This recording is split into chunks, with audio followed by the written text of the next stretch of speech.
Bueno, hermanos amados, que Dios les bendiga. Vamos a compartir otro día del Señor con todos ustedes. Mi texto clave del mensaje de hoy está en el versículo 63. Está en el versículo 63. El Espíritu es el que da vida, la carne para nada aprovecha. Las palabras que yo os he hablado son espíritu y son vida. Este versículo básicamente es el corazón de nuestro sermón del día de hoy y revela básicamente en qué consiste la palabra de Dios, la palabra de Cristo. Las palabras que Él habla son espíritu y son vida. Al mismo tiempo también dice que el espíritu es el que da vida. Cuando uno llega a este texto, y generalmente cuando uno ve en la Biblia personas que están ofendidas, digamos, ¿no? por un mensaje que ha sido confrontador o por algún mensaje que ha sido particularmente revelador, no significa que haya un fracaso en cuanto a lo que los medios de gracia pretenden. Cuando uno habla de los medios de gracia, y particularmente cuando hablamos de la palabra de Dios, como nuestro catecismo enseña, especialmente cuando la leemos, pero con un énfasis adicional cuando es predicada, tiene como objetivo ser el instrumento del Espíritu de Dios para que las personas se conviertan, para que las personas sean edificadas y para que las personas se conformen a la imagen de Cristo. Pero también un efecto que inevitablemente va a ocurrir, ya que la palabra de Dios es comparada con una espada y también la palabra de Dios es comparada con la luz. Lo que va a hacer la palabra de Dios es cortar, es separar, es dividir las cosas. También lo que va a hacer es mostrar y revelar las cosas tal cual son. Entonces, cuando vemos a alguien que se ofende por un mensaje que predica el Señor Jesucristo, y lo mismo ocurre en nuestras vidas, cuando vemos algo particularmente ofensivo o algo que hace mella en nuestro corazón cuando nos exponemos a la palabra de Dios, en realidad lo que está pasando es que la palabra de Dios sí está haciendo efecto. Lo que ocurre es que está revelando, está mostrando, está sacando afuera lo que había adentro. ¿Se entiende lo que quiere decir? Entonces, cuando una persona rechaza la palabra de Dios, no es porque necesariamente haya habido un error en lo que predicaste. No es que haya algo mal en el medio de gracia, sino que el medio de gracia está haciendo efecto en el corazón de la persona. Lo que ocurre es que está mostrando cuál es la realidad del corazón de esa persona. ¿Sí? Y pensaba en una ilustración justamente para esta historia.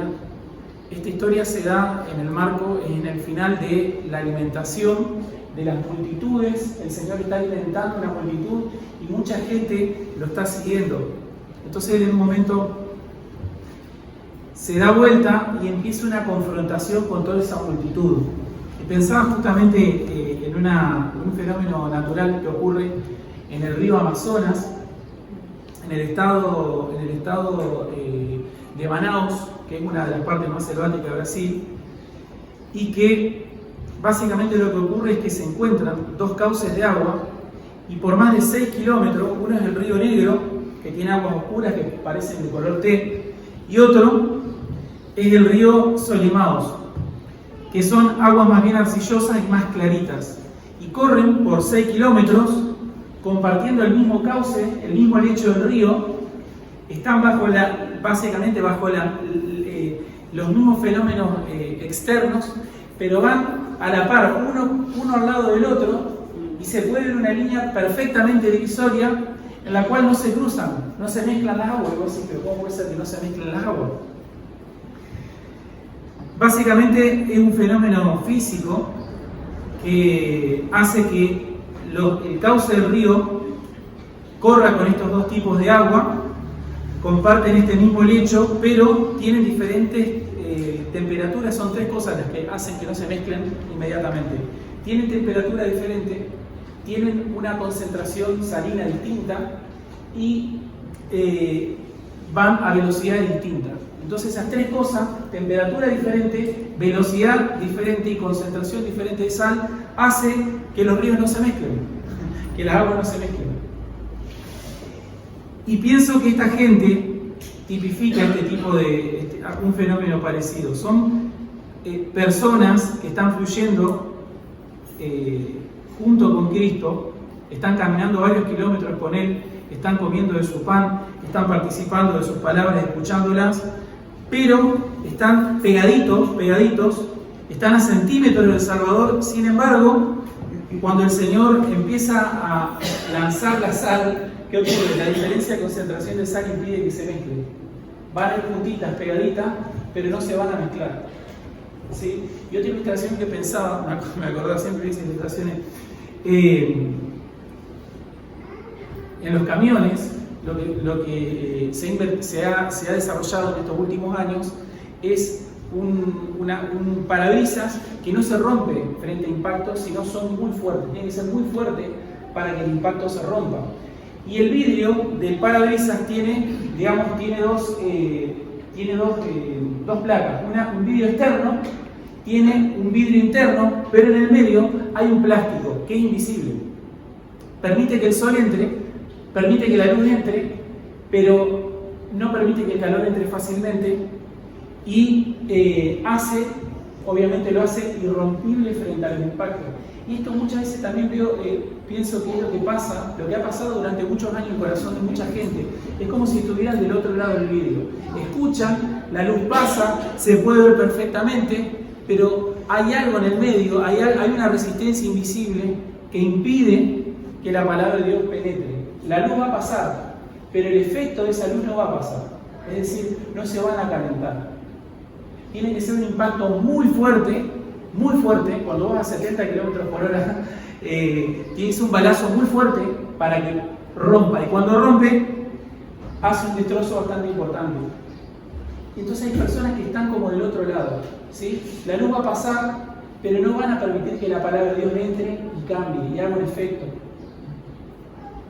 Entonces el discurso del Señor Jesucristo se pone inquisitivo, se pone mucho más duro, se pone mucho más fuerte, y ahí se separan las aguas, se dividen. Al Señor no le interesa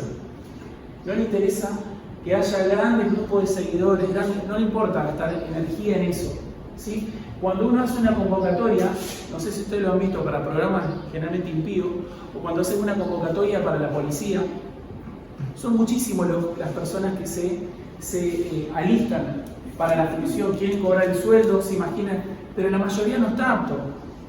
La mayoría de las personas tienen buenas intenciones, pero cuando se presentan, se les explica el riesgo de lo que va a pasar, no están aptos. Cuando se les pone hacer lo que pasa, muy buena intención tenés, querés servir a la patria, querés sostener tu familia, pero se les pasa, no estás apto. ¿Sí? Y esto mismo hace el Señor Jesucristo cuando grandes multitudes se abalanzaban sobre Él. Entonces la palabra de Dios tiene que producir una división, tiene que hacer un efecto divisor, tiene que hacer un efecto de alumbramiento, y la persona nunca más se va igual. Acá han venido muchísimas personas a lo largo de los años, y yo estoy seguro de que esas personas, aunque se han ido, no se han ido igual. Se han ido más duros, se han ido peor. Realmente la gente se ha ido peor, ¿pero por qué? Porque ahora saben por qué son así. Ahora tienen la claridad perfecta de por qué hacen lo que hacen, por qué viven como viven, por qué les pasa lo que les pasa. ¿Sí? O sea, están peor que antes. ¿Por qué? Porque se van. ¿Y por qué se van? Porque no están dispuestos a cambiar. Y esto es lo que pasa con el Señor Jesucristo. Ahora, ¿qué había pasado? En el versículo 60, Juan 6:60, las personas reaccionan y dicen: dura es esta palabra, ¿quién la puede oír? ¿Quién puede oír? ¿Quién puede escuchar esto? Es justamente una palabra dura. Ahora, ¿qué había pasado? ¿Por qué las personas reaccionan de esta manera? Lo que vamos a ver, lo que quisiera ver en un primer punto, en este versículo 60, que es mi primer punto, es la reacción al mensaje. Es el contexto previo. Desde el versículo 1 al 15 se había dado la multiplicación de los panes. El Señor había hecho un gran milagro. de multiplicación de panes. Lo pone a prueba a Felipe y le pregunta, cuando ve que toda la gente se acerca, le dice: Felipe, el Señor estaba sanando enfermo, estaba haciendo milagros y portentos.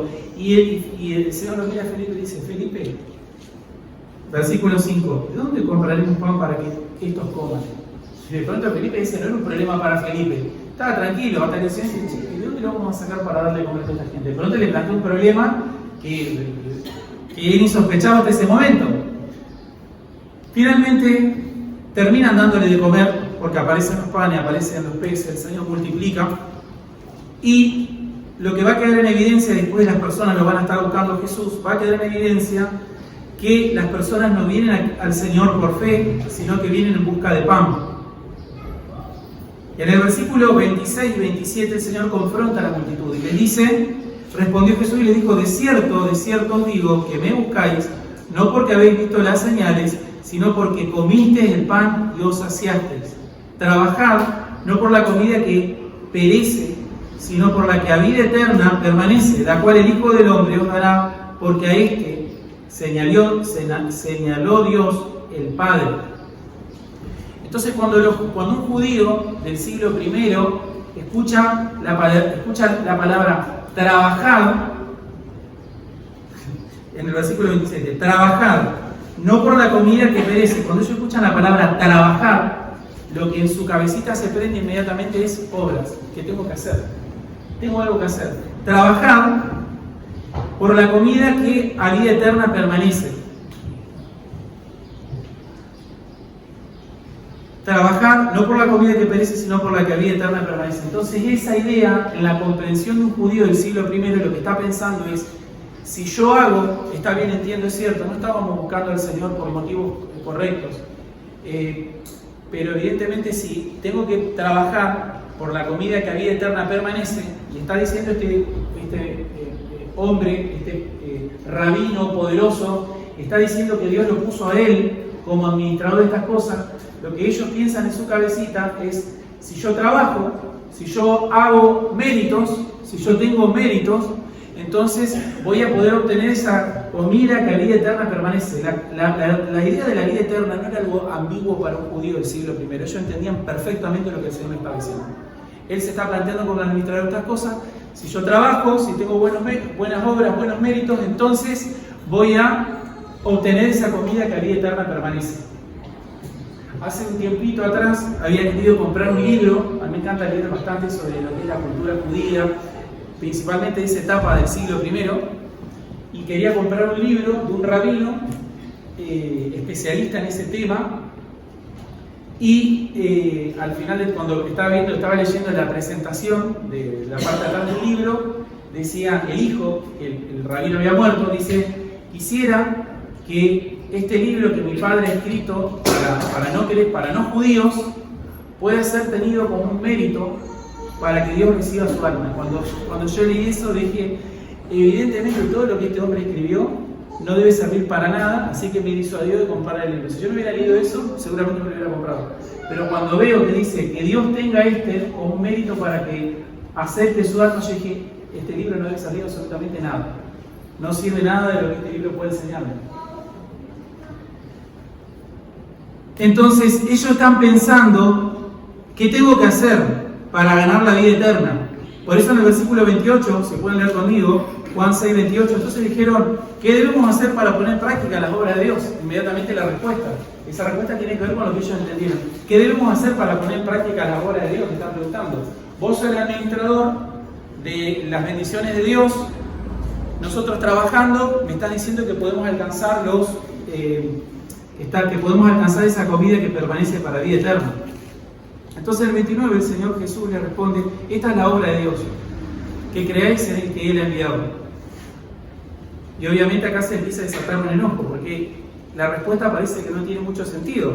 Porque si ellos están preguntando: ¿qué debemos hacer, ya que vos sos el administrador, qué debemos hacer para obtener esa comida que a vida eterna permanece? Y el Señor les corrige justamente su visión teológica y les dice que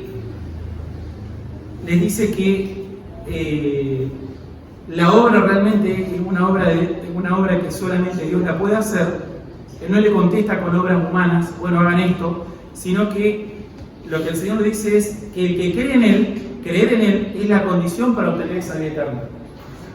Creer en mí es la condición para obtener esta vida eterna, pero en realidad, creer en mí no es algo que se obtiene por méritos humanos, sino que es una obra de Dios. Esta es la obra de Dios, que creáis en Él, que Él ha enviado, ¿sí? Entonces inmediatamente se están dando cuenta, dice, miren, realmente para obtener la vida eterna hay que creer en mí, ¿sí? Realmente hay que creer en mí, que creáis en el que Él ha enviado.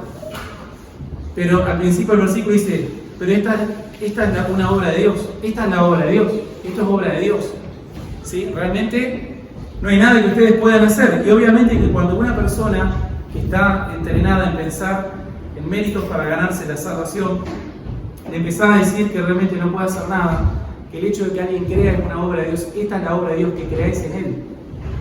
Es una obra que le hace Dios, y la condición para obtener la vida eterna es creer en Él, pero es una obra que le hace Dios, no es algo que está al alcance de lo que vos podés hacer.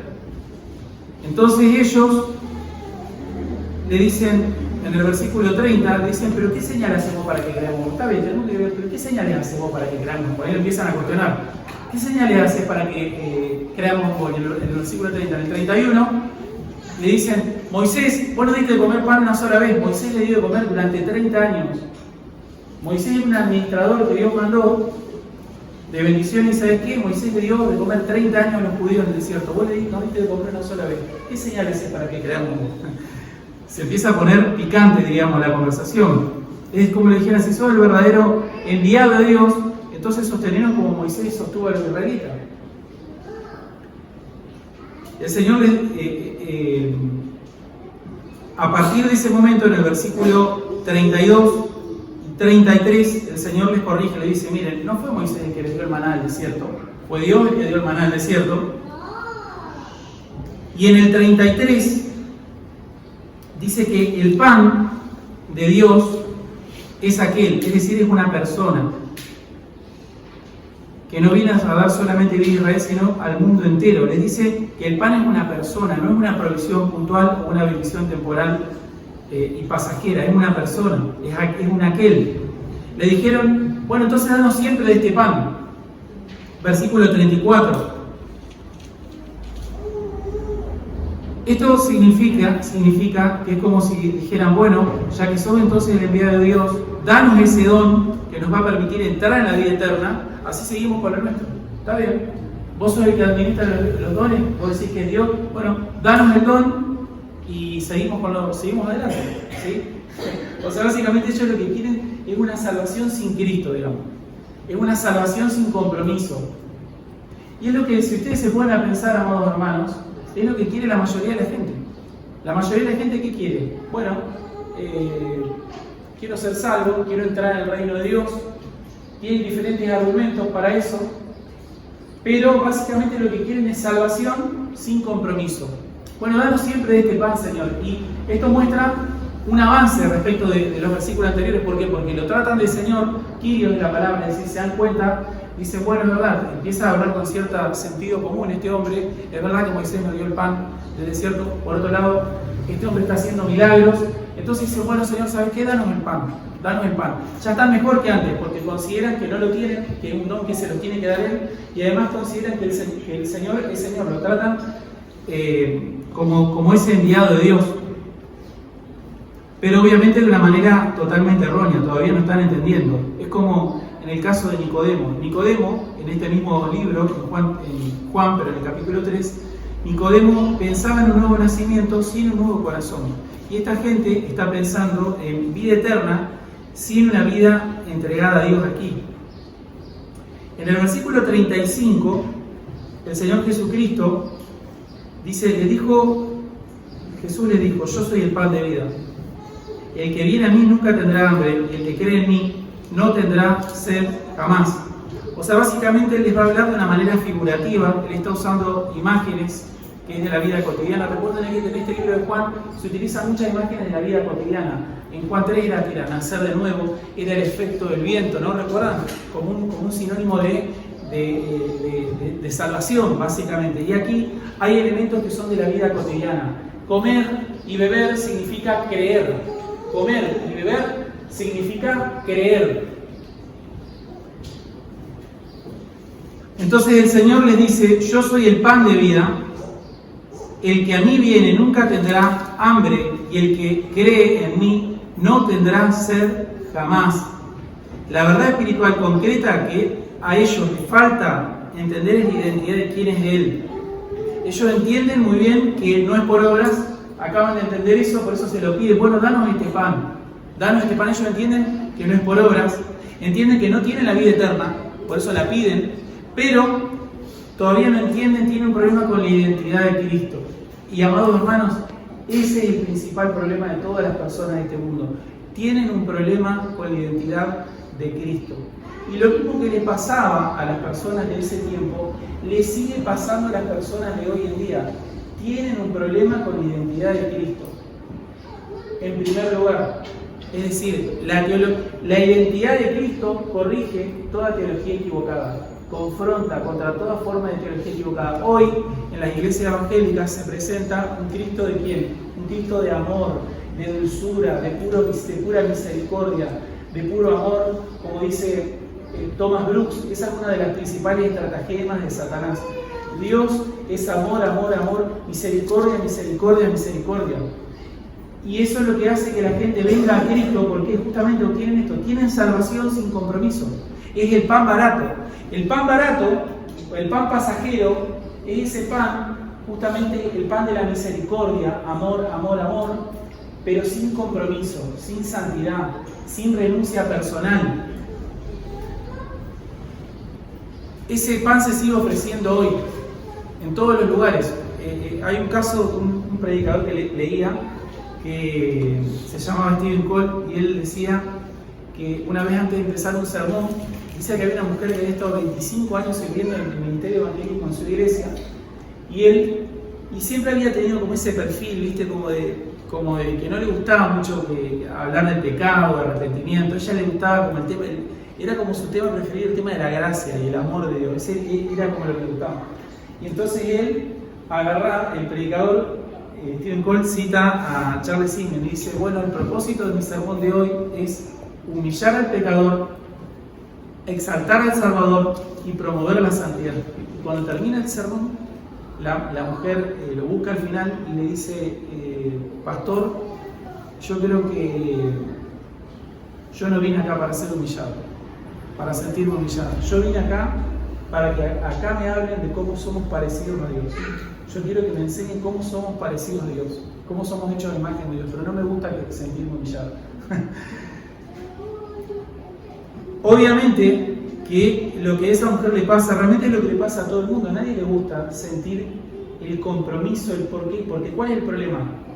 Vamos a ver aquí que la gente, como diríamos en términos modernos, de alguna manera como que fingen demencia. Es decir, agarran el argumento de Cristo, lo estiran porque lo van percibiendo. No se necesita conocer todo, tener tanta solidez teológica para darte cuenta que si venís a Cristo te comprometés, y si no te comprometés entonces no estás en Cristo. Estar en Cristo es vivir para Cristo. Estar en Cristo es permanecer en sus palabras, ¿sí? Es tener una comunión tan íntima con Él, es tener una comunión tan poderosa con Él que te va a cambiar para siempre. Por eso ocurre esto.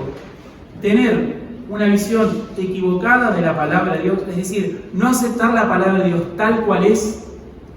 Recordemos que Cristo es el Logo de Dios encarnado. Es un rechazo hacia quién es Dios, hacia quién es Cristo. Cuando a vos se te ocurre decir, para mí la palabra de Dios no dice esto, cuando sí lo dice, o inventar algo, o quitar algo, por eso es tan grave quitar algo, es un rechazo a quién es Cristo. Es decirle, a Cristo le falta esto o le sobra esto. Se entiende, un rechazo directamente hacia Él. Y lo mismo ocurre, la desobediencia a la palabra de Dios es justamente una desobediencia realmente a Cristo, porque Él es la palabra de Dios encarnada. Entonces, ¿qué ocurre? Cuando nosotros desobedecemos a Dios, lo que hacemos es ponemos a Cristo en un escalón por debajo de aquello por lo cual estamos desobedeciendo. Decimos, esto vale más que Cristo, esto está primero que Cristo. Hay gente que no rechaza a Cristo, no dice, bueno, no es así, pero sabiendo cómo es, lo desobedece. No dice, no es así, pero no lo voy a obedecer. Y hay gente que dice, no puede ser así. Pero ambas cosas son un rechazo a la persona o a la palabra de Cristo, a sus mandamientos, ¿sí? Lo cual es absolutamente inaceptable. Entonces ese es el problema de las personas. Es decir, yo no sabía que esto era así. No me imaginé que esto significaba comprometerse de tal manera, ¿sí? Por eso el Señor dice, yo soy el pan de vida, el que a mí viene nunca tendrá hambre, y el que cree en mí no tendrá sed jamás. Esto es una promesa, pero también una realidad espiritual. Entonces él está usando estas imágenes figurativas de comer, beber, como sinónimos de creer y apropiarse de algo. Cuando vos comés algo, cuando vos bebés algo, eso que comiste, bebiste, se convierte en el sustento de tu vida. ¿Está? Y es la misma idea con la palabra de Dios. Cuando una persona medita en la palabra de Dios, cuando una persona reflexiona sobre la palabra de Dios y la bebe, se la apropia como su sustento para obedecerlo, para apropiárselo, entonces se beneficia de la vida espiritual de lo que acaba de leer. Pero si por el contrario lo retiene en la boca y lo escupe, entonces es una falta de respeto, es una blasfemia, es un rechazo hacia Cristo, ¿sí? El Señor dice, mas os he dicho, versículo 36, os he dicho que aunque me habéis visto, no creéis. El problema de las personas, entonces, en el fondo, no es que no entiendan lo que se les está diciendo. Las personas, toda persona, por poco puede ser un pescador ignorante, analfabeto del siglo I, un pescador ignorante del siglo I, y aún podés entender suficiente como para darte cuenta por dónde viene la mano. Si esta persona es quien dice que es y demanda lo que dice que demanda, entonces la alternativa única que tengo es entregarle mi vida.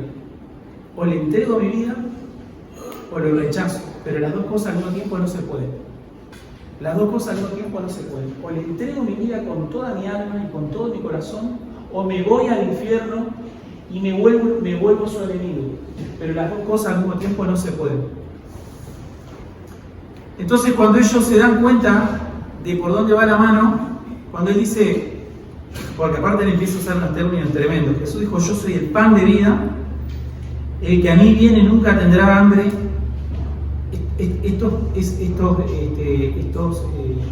Estas conjugaciones con estos tiempos, es decir, nunca tendrá hambre, y el que quiere en mí no tendrá sed jamás. Eso ya están entendiendo de que estamos hablando de la vida eterna. Ellos ya están entendiendo que se está hablando de este tema. Entonces no tener nunca más hambre, no tener nunca más sed, es un atributo de aquellos que están experimentando la vida eterna.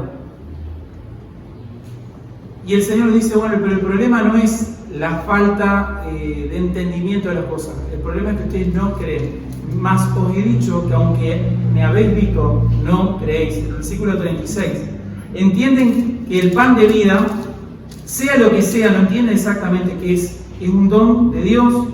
Entienden que poseerlo es la única manera de tener vida eterna y entrar en el cielo, y que se recibe sin obras de la ley, hasta ahí van entendiendo, pero no entienden que ese pan es Cristo y que tiene que recibirse por fe y que debe ser apropiado o recibido vitalmente. No lo entienden, pero realmente no lo quieren entender. El Señor dice, no es falta de entendimiento, es un rechazo voluntario. No es un problema comunicativo ni cognitivo. Yo pensaba, cuando leí este texto, decía, claro, para un judío del siglo I, hablarle de comer carne y beber sangre era una locura, digamos. Era una locura. Es decir, no podés usar un ejemplo más ofensivo. Sería como que a un mormón, es como cuando un mormón, un testigo de Jehová, o uno de los del Dios Madre me dice que hay una cuaternidad, que hay un Dios Madre. A mí me parece una aberración eso.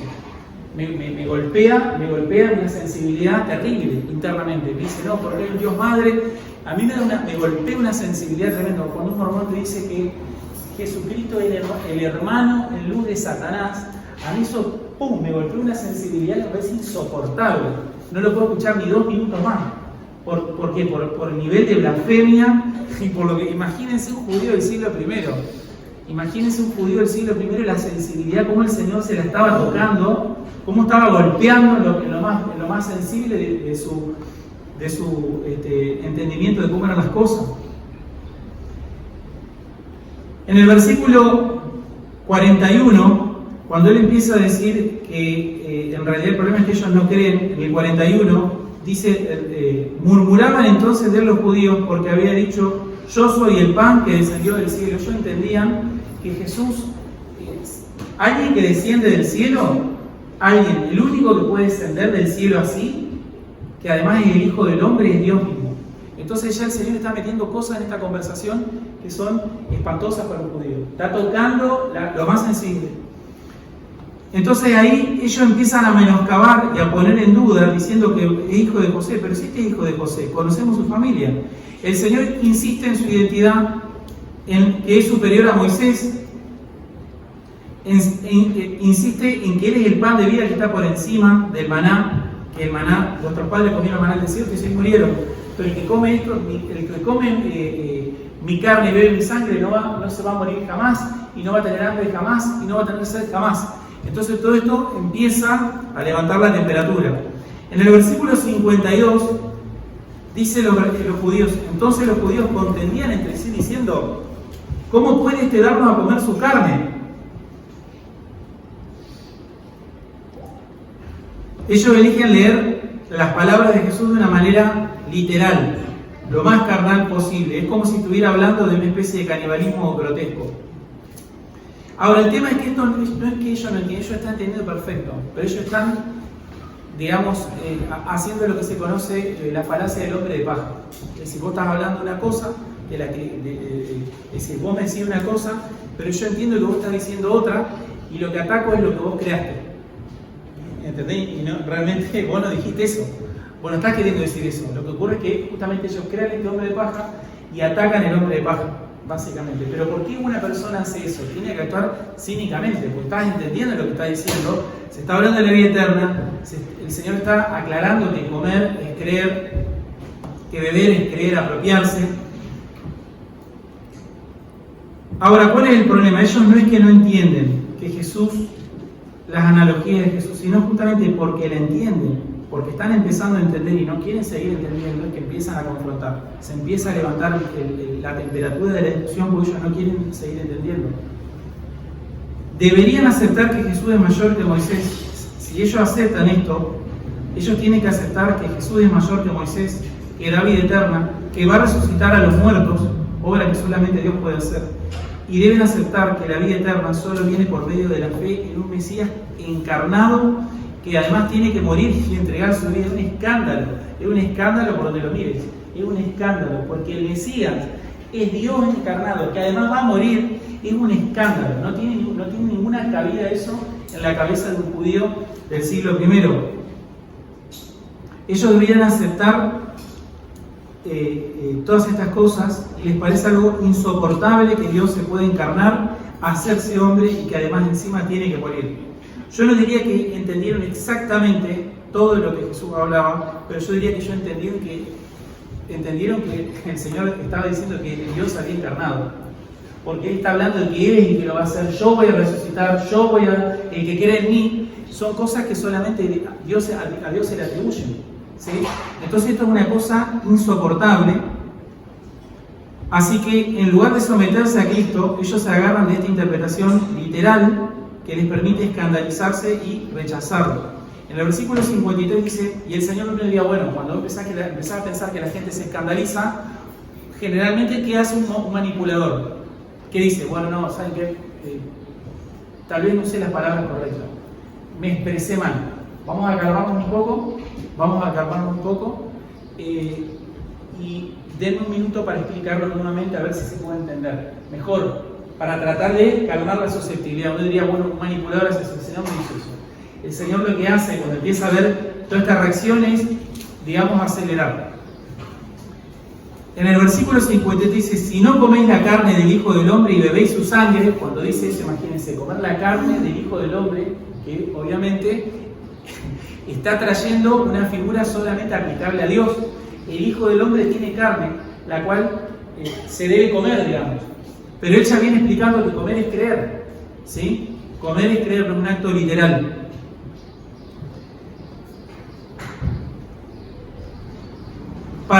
que ellos puedan tener vida, es necesario que reconozcan quién Él es y cuál es la demanda que tienen para seguirlo. Querer en Él, inclusive, aunque no entiendan todo a la perfección. Y ahí vemos la reacción. Dura esta palabra, dicen. Lo acusan de duro a Él. Generalmente empieza a pasar esto. Se invierten los roles y el que es duro acusa de duro al otro. El que es duro, el que no quiere creer en Cristo, el que se resiste a creer, acusa de duro a Cristo. Dice, dura es esta palabra. O sea, no hay una ofensa en el tono, sino que la dureza está en el contenido de lo que se está diciendo. La dureza no está en Cristo, sino en el corazón incrédulo de los impíos que estaban rechazándolo. Ahora uno podría pensar, Jesús estaba provocando este rechazo a propósito, pareciera, o pensar que el rechazo tal vez puede ser por un malentendido comunicacional. Si el Señor tal vez Él podría haber elegido otras palabras, podría haber tocado otro tema para llevarlo de una manera más amigable. ¿Por qué Él empieza a hablar de la sangre, de la carne, de comer cosas que pueden llegar a ser ofensivas para la sensibilidad de un judío? ¿No podría haber ido por otro lado el Señor? Es un atrevimiento lo que estoy diciendo. Quiero decir, no había ninguna posibilidad, estoy hablando de manera retórica, no había ninguna posibilidad de ir por otro lado. Esta era la única, la mejor manera de ir por este tema, ¿sí? Quiero que me entiendan bien, estoy hablando de manera retórica. La pregunta sería, ¿el Señor está provocando a propósito que esta gente lo rechace por las cosas y por los términos que está utilizando? Lo que podríamos decir es que en un sentido sí, en un sentido sí. Jesús efectivamente lo que Él tiene que decir va a producir rechazo, pero no es que Él lo está haciendo con la intención de ser rechazado. El Señor quiere que la gente venga a mí. Él quiere que la gente venga a Él. Lo que ocurre es que Él no puede ocultar quién Él es. No puede ocultar qué es lo que Él va a hacer. Naturalmente, las personas lo van a rechazar, pero Él tiene que decir igual quién es y qué es lo que va a hacer. ¿Se entiende lo que digo? Él tiene que ponerle cuáles son las condiciones para tener vida eterna, porque si no, no está siendo fiel a su mensaje. Entonces, Jesús no habla para confundir a esta gente, sino que es todo lo contrario. Él pone de manifiesto los corazones de los discípulos que lo estaban siguiendo. Jesús no expone la verdad para perder a esta gente, sino que Él la expresa con la mayor claridad, y lo que queda de manifiesto es que eran incrédulos. ¿Se entiende? No es que Jesús los confundió, lo que quedó en evidencia después de, como si fuera, ¿vieron que las escenas del crimen, uno entra y mira, está todo perfecto, mirá vos, limpiaron las paredes y no hay nada, ¿no? Ahora, cuando vos le echás luminol, que es ese producto que utilizan los forenses, uno ve todas las manchas que hay. Lo que hace el Señor Jesucristo es justamente echar ese luminol que es su palabra. ¿Para qué? Para que salga la incredulidad afuera. ¿Sí? Es decir, es como darle un remedio al niño, le das el desparasitante y los parásitos salen para afuera. La pregunta sería, ¿el remedio produjo que este niño tenga parásitos o hizo que los parásitos salgan para afuera? No, hizo que los parásitos estaban. Lo mismo pasa con la palabra del Señor. Hace que la incredulidad brote. Hace que la incredulidad brote, salga a flote. Se muestre lo que realmente había. Jesús elige deliberadamente estas palabras, sabiendo que producirán rechazo, sí, pero no lo hace con la intención de que lo rechacen, sino que con la intención de que se den cuenta de cuál es el corazón que ellos tienen, de que se vean a sí mismos como rechazadores de Dios, que saquen la hipocresía de lado. ¿Podría haber usado otras analogías menos ofensivas? Uno podría decir, bueno, humanamente sí, podría, pero desde el punto de vista del propósito que el Señor tenía con su sermón, no podría haber utilizado otra analogía, porque Él tiene un propósito redentor para con todos ellos. Él tiene que tratar el problema que ellos tienen. Entonces el lenguaje, la metáfora y las expresiones que usa el Señor Jesucristo son exactamente lo necesario para que un judío, con la mentalidad de ese tiempo, con la cultura de ese tiempo, se le rompan las cadenas, se le quite el velo y que pueda ver al Mesías tal cual es. ¿Por qué? Porque está detrás de una densa capa de falsa teología. ¿Se entiende lo que quiero decir? Entonces es como si yo le voy a predicar el Evangelio a un testigo de Jehová. Y bueno, yo ya tengo que saber qué es lo que piensa el testigo de Jehová. Y el testigo de Jehová piensa que Jesucristo fue creado, piensa que cree en una forma de salvación por obras, es aniquilacionista, es decir, tiene un montón de creencias falsas, y lo que yo le voy a decir a él tiene que ir para confrontar contra todas esas creencias falsas. El Señor Jesucristo está básicamente yendo por el mejor punto para romper sus creencias falsas. Lo que ocurre es que algunos no están dispuestos a soltar la falsa creencia y prefieren irse al infierno. Prefieren el infierno, prefieren la ira de Dios antes que someterse. Esa es la verdad. No es que Jesús provoca la incredulidad de ellos, hace que salga afuera. ¿Son sus palabras un medio de gracia si está causando que la gente se vaya? ¿Hasta qué punto sus palabras pueden ser un medio de gracia que comunica los beneficios de la salvación si hay mucha gente que rechaza este medio de gracia? Justamente los medios de gracia comunican los beneficios de la salvación, pero hay gente que la salvación no le importa. Hay gente que quiere a Cristo sin salvación, hay salvación sin Cristo.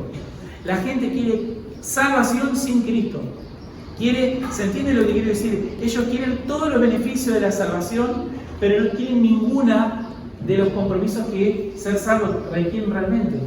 Son los degenerados que quieren destruir el Evangelio, quieren dividir ellos el Evangelio, quieren agarrar la palabra de Dios y romperla ellos. No quieren que la palabra de Dios nos divida a ellos, quieren ellos dividirla. Y eso el Señor no lo va a permitir. Ahora vamos del versículo 61 al 62. 61 al 62. ¿Esto os ofende? Pregunta el Señor. ¿Esto les ofende? ¿Esto les ofende? Jesús no elige estas palabras para alejar a estos oyentes, pero sí lo que quiere es que los falsos creyentes abandonen su camino, dejen de seguirlo. Él quiere que los verdaderos, él sabe que estas palabras van a producir que en un verdadero creyente se doblegue. Justamente el otro día escuchaba a un hermano que me contaba cuál es la diferencia entre el trigo y la cizaña. El trigo y la cizaña, justamente lo que ocurre es cuando están juntitos, pero el trigo cuando madura, justamente al madurar, como realmente tiene semilla, lo que hace es se agacha, se doblega, digamos. Frente a la acción del sol se doblega y tiene fruto. En cambio, la cizaña queda perfectamente, es decir, mientras más el sol le da, más se hierve. ¿Sí? Entonces el Señor Jesucristo lo que quiere es eso, lo que hace es esto, que el impío siga siendo impío y que el Hijo de Dios siga siendo Hijo de Dios. ¿Sí? Quiere que se muestre cómo es cada uno. Ahora diría, bueno, ¿qué es lo que los ofende? ¿Esto los ofende? Pregunta el Señor Jesucristo. ¿Qué es lo que los ofende? ¿Qué había en el mensaje del Señor Jesucristo que era tan ofensivo? Estamos en mi segundo punto, que abarco los versículos 61 y 62. ¿Cuál es la ofensa? ¿Qué es lo que los ofende? Bueno, hay dos cosas que están ofendiendo acá a estos judíos. Por un lado, les parece ofensiva la imagen que está mostrando Cristo respecto de cómo es el Mesías. Les choca que el Mesías tenga estas características cuando ellos esperaban una cosa tan distinta. En el versículo 53 le dijo: de cierto os digo, si no coméis la carne del Hijo del Hombre y bebéis su sangre, no tenéis vida en vosotros. Es decir, él se está haciendo igual a Dios y le está diciendo que el Hijo del Hombre está encarnado. Y por otra parte, si vos te vas a comer la carne y te vas a beber la sangre, significa que esa persona primeramente tiene que morir. Es decir, el Hijo del Hombre tiene que encarnarse y morir. No te lo puedes comer vivo, ¿no? A menos que sean uno de esos cuatreros que andan dando vueltas por acá porque les gusta que los camiones se vuelquen. Pero si estamos hablando del Hijo del Hombre que está encarnado y que además te vas a comer su carne y su sangre, significa que primero tiene que estar muerto. ¿Sí? Primero tiene que estar muerto, porque en el ideal judío la vida estaba en la sangre. Entonces apunta a una realidad cristológica altamente impactante para un judío del siglo I. Para ellos un Mesías muerto era un escándalo totalmente inaceptable, y además una salvación por la sangre de este Mesías humillado era un escándalo también. Era una cosa impresionante. Por otra parte, el hecho de que la sangre, ellos entienden que la sangre tiene un valor ritual justamente para purificar, para santificar. ¿Sí? Es decir, tiene la idea de expiación en sí misma. Entonces, esa idea de que es la sangre del Mesías lo que redime al pecador, lo que lo va a centrar en la vida eterna es un ataque teológico contra el templo, contra la existencia del templo. Che, pero eso se hace en el templo. Eso es lo que se hace en el templo. Es un golpe frontal a toda su teología. Entonces esa es la primera ofensa. La idea de Mesías, cuando el Mesías no coincide con lo que vos querés, puede llegar a ser ofensivo. Por eso cuando a mí me ha pasado, incluso me he enterado, digamos, de muchas personas que me han difamado grandemente justamente porque por hablar de la justicia de Dios, por llamar al arrepentimiento, por hablar de pecado. ¿Se entiende? Es decir, cuando vos vayas a hablar de pecado, cuando vos presentes al Mesías tal cual es, que exige arrepentidos y convertidos porque el reino de los cielos se ha acercado, arrepentidos, cuando vos hablas de que el Mesías exige arrepentimiento a una persona que consigue un Dios de solo amor, amor, amor, le va a resultar ofensivo. ¿Cómo vas a hablar así de Dios? ¿Cómo vas a hablar así de Dios? Un escándalo que diga esto. ¿Cómo vas a decir que Dios odia a los pecadores? ¿Cómo vas a decir que Dios odia a los pecadores? Increíble, es un escándalo. Hablen con cualquier evangélico de nuestro tiempo, le decís Dios odia a los pecadores y quiere un lugar llamado infierno para mandarlos ahí. Pero también Dios ama al pecador, pero odia al pecador, ¿sí? Odia al pecador, pero Dios también ama al pecador, ¿sí? Entonces cuando vos le decís eso, es un escándalo. ¿Cómo vas a decir eso de Dios? ¿Te parece inaceptable? Bueno, lo mismo pasaba en tiempos de Cristo y siempre ha pasado eso. Es un escándalo. Cuando vos presentás a Cristo tal cual es, su persona genera un choque en las expectativas que las personas tienen de él, porque a la gente le gusta hacerse un Cristo a su imagen y semejanza. Por otro lado, también es ofensivo por la alta demanda que significa seguirlo. Es altamente humillante. ¿Por qué? Porque el hecho de creer en Él, hace que ninguna de tus obras sea válida. ¿Se entiende lo que digo? Esta es una obra que la hace Dios. Entonces te exige un nivel de humillación que la mayoría de la gente no está dispuesta a soportar. Seguir a Cristo es decir, el primer paso para venir a Cristo es reconocer que no hay nada en vos, no hay ningún mérito que te haga accesible a Él. Es solo por gracia y misericordia y solamente por creer en Él. Entonces, ¿qué ocurre? Eso es el primer golpe de muchos golpes contra el orgullo que las personas no están dispuestas a soportar. Entonces, esto es el objeto de la humillación, la persona de Cristo y lo que implica seguirlo. Y estas son las dos cosas justamente que ofenden hoy y han ofendido siempre. No me podés decir que para ser cristiano entonces no me tengo que vestir de tal manera, porque Dios es amor, y empiezan a explicarte por qué Dios se puede vestir de la manera que quieran, qué tiene de malo que haga esto, y empiezan a jugar con la libertad cristiana. Pero no me vas a decir que Dios me pide, que Cristo me pide que deje de hacer tal cosa. Justamente seguirlo tiene ciertos requisitos. Entonces cualquiera de las dos cosas suele ser ofensiva para la persona impenitente. En el versículo 53, Jesús le dijo: de cierto os digo, si no coméis la carne del Hijo del Hombre y bebéis, 63, el Espíritu es el que da vida. Estamos justamente hablando de, les hablé recién de qué es lo que ofende, y ahora Él va a dar la explicación. Les pregunta sobre esta ofensa: ¿esto le ofende? Pues qué, y hay más todavía, pues qué si vieres al Hijo del Hombre subir a donde estaba primero. Es decir, esto es tremendo, esto multiplica por 2 lo que acaba de decir. Es como si le dijera: si se ofenden porque les hable de que el Hijo del Hombre se encarnó, se humilló y va a morir, por medio de su muerte va a redimir a todos los que en Él crean, ¿qué van a pensar cuando les hable de mi exaltación? ¿Qué van a pensar? Entonces, si les parece un escándalo que se haya encarnado y muera, no me imagino el escándalo que va a hacer cuando se enteren de que va a resucitar y va a ir a la diestra del Padre. Inaceptable. Entonces, miren, amados hermanos, el daño que hace un error teológico para la mente de una persona. Es decir, tener un Cristo equivocado, el daño que puede hacer a una persona, cómo le puede dar tantos argumentos para que finalmente se vaya al infierno. Entonces, cuando uno dice, bueno, te pones a hablar con una persona y te das cuenta que tiene otro Cristo, que difiere un poco, en el que vos sabés que es el Cristo verdadero, vos lo que tenés que pensar es que ese error no es un error pequeño. Eso es la distancia, es decir, estamos los dos ríos corriendo juntitos, pero este que va acá va a terminar otro lado totalmente distinto. Vamos corriendo juntitos, pero la velocidad es diferente, la temperatura es distinta, la concentración de salvo es la misma. La concentración de salvo es la misma. Tiene otro color, generalmente cuando un río tiene mucho color es porque tiene muchos elementos que están resueltos, ¿sí? Impiden que el paso de la luz. Entonces, generalmente es un agua que probablemente esté más sucia, va llena de mugre, digamos. Por eso el color té que tiene, ¿sí? Entonces, hay errores teológicos que son la diferencia entre la vida y la muerte, entre el cielo y el infierno, ¿sí? Tener una idea equivocada de quién es Cristo manda al infierno a las personas. Y en el fondo, la persona quiere tener esa idea equivocada porque la necesita con toda su alma. Porque si llega a cambiarla, se va a tener que arrepentir de todos sus pecados, va a tener que abandonar toda su vida. Esa idea equivocada de Cristo es la única que sostiene la vida que puede llevar ahora. Porque si por un segundo se llegara a correr un poquito, si ese vidrio llegara a ser atravesado por un golpe suficientemente fuerte, esa persona va a tener que hacer tantos cambios que ni siquiera los quiere pensar. Ni siquiera los quiere pensar.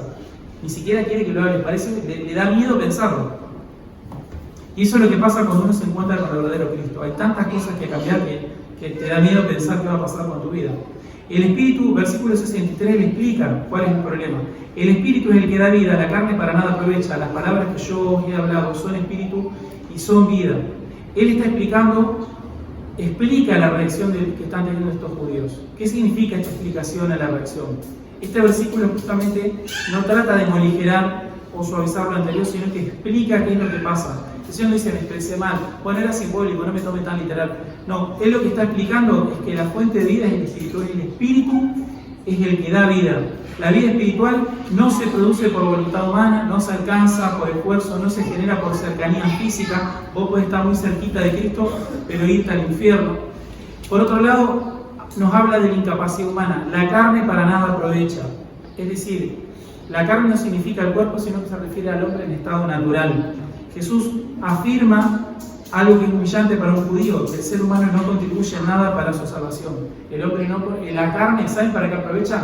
Si le preguntan a Jesucristo, ¿sabe qué decir? Para nada. Para nada. Pero no hay para nada. No hay un provecho, absolutamente nada. Las palabras que yo he hablado son espíritu y son vida. Y este justamente es el punto de mi sermón. El Señor no dice mi presencia física, no dice mis milagros, no dice la emoción o el fanatismo que sienten hacia mí, no. Son mis palabras. Son sus palabras el instrumento que Dios usa, el instrumento que el Espíritu usa para dar vida. Entonces justamente decimos lo mismo que decimos siempre. La palabra de Dios, el Espíritu Santo no obra en el vacío de la ignorancia de la gente.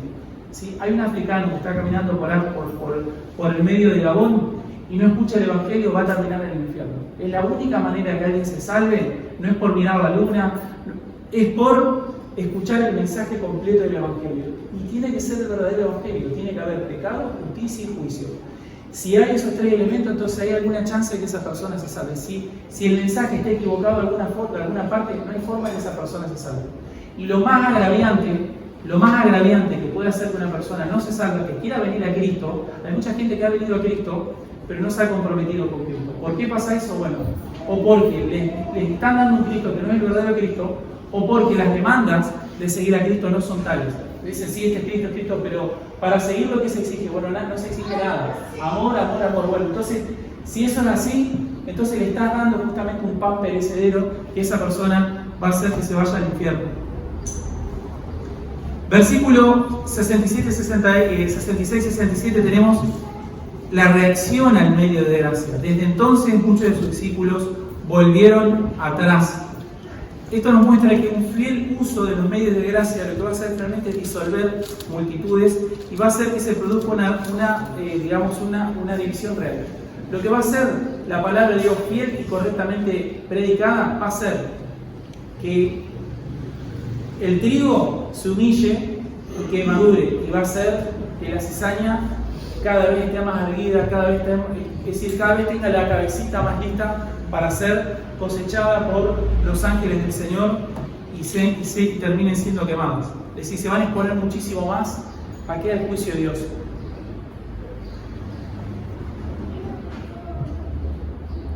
El Señor les pregunta a los apóstoles y les dice, ¿queréis acaso ir también vosotros? En el 67. Esto es un mensaje que se lanza a todo el mundo.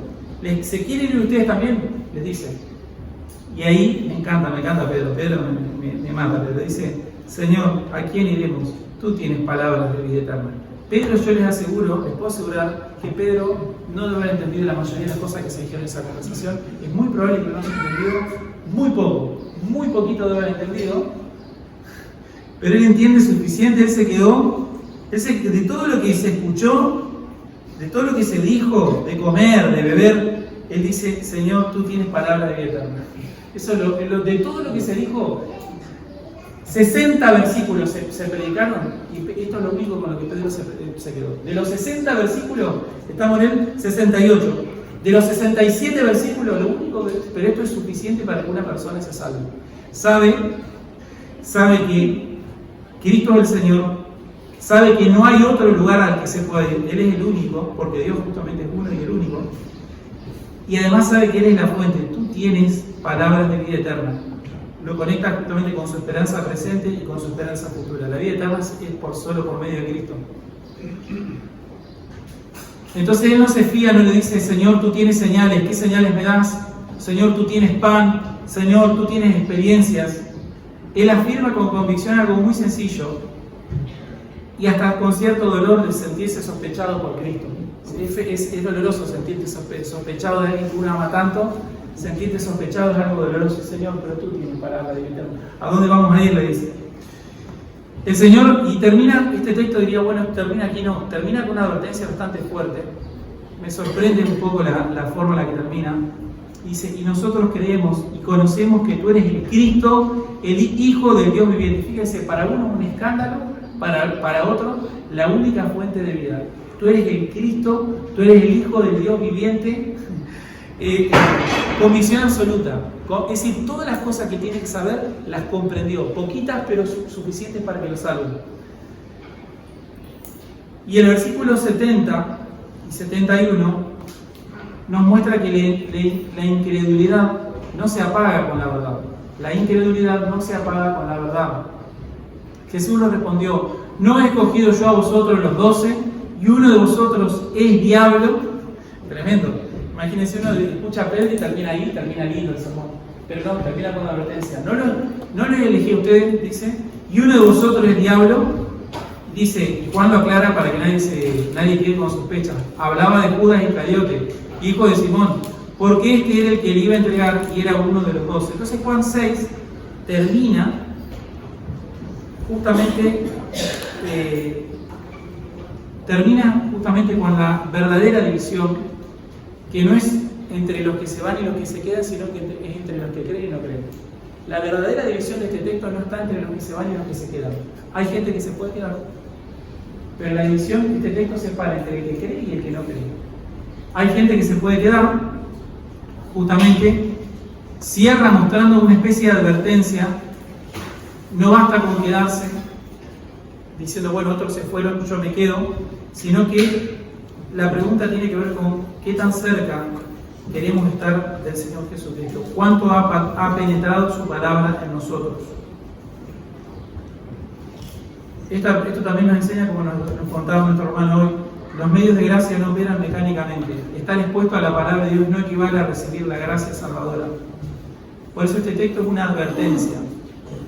Y termino preguntando, haciendo la misma pregunta que Pedro, Señor, ¿a quién iremos? Para que piensen ustedes, ¿a quién podrías ir? ¿A quién pueden ir? Bueno, este es el Cristo verdadero, es un Cristo que es humillante para nuestra carne, que justamente toda persona que termina asociada con Cristo va a terminar humillada, va a terminar escandalizada, va a terminar siendo odiada, rechazada por este mundo, pero se nos promete un reino inconmovible, se nos promete la vida eterna. Por eso, permanecer donde Cristo prometió dar vida es lo más sabio que cada uno de ustedes pueden hacer hoy. Es permanecer donde Él prometió dar vida, en sus palabras. Terminamos por una oración.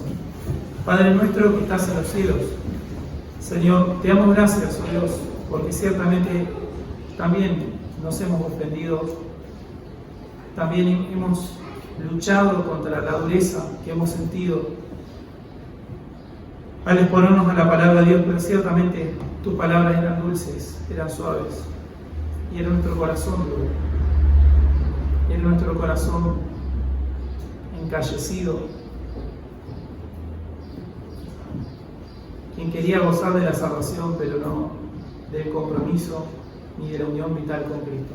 Ayúdanos, Señor, ayuda a esta iglesia y bendice a todas las personas que oigan, que reflexionen acerca de su responsabilidad a la hora de predicar tu palabra y también respecto del estado de su alma, sabiendo que quedarse ante un mensaje tan duro no es señal de que pertenezca a ti, no es señal de que la palabra haya penetrado.